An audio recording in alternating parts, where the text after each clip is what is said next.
Well, I guess in terms of policy support, I guess is the way I'd word it from our perspective, is really coming from the monetary policy side.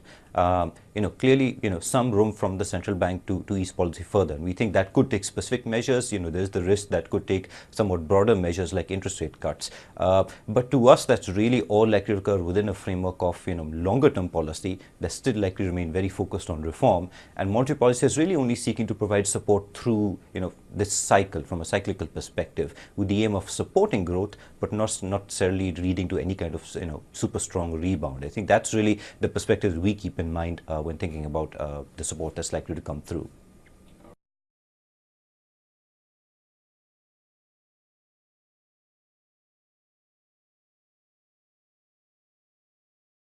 Well, in our view, the RBI's commentary was largely along expected lines. I mean, I think since we just had a rate cut, it would be almost too soon to have yet another one, literally a couple of weeks later. But the tone and the messaging was fairly consistent. I think it was really about saying, look, it's about the incoming data, particularly not just growth, but also particularly about how inflation pans out. And it's prudent to sort of see how the budget sort of pans out, because the fiscal side and what kind of consolidation and whether we see some of those deficit targets being maintained, that also would be quite key to whether RBI continues down this path of rate cut. So we think there is room for them to ease more, but we think they're sensibly sort of trying to say it also depends on the data, which is important.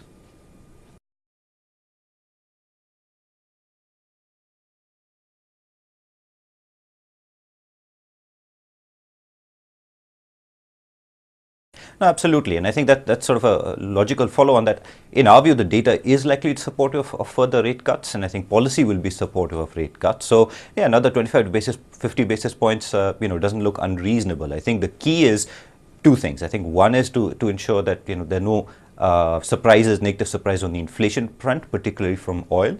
And second is that policy reform sort of continues down the reform path, and that fiscal consolidation continues down, maintaining sort of fiscal deficits within target. And I think as long as we do get both of those, which in our view we will, we think there's room for the RBI to cut rates, because the reality, if you look at real rates, so rates net of inflation, they've actually gone up quite a lot, simply because of how much inflation has fallen. And that by itself, is room enough, we think, for the RBI to cut rates a bit further.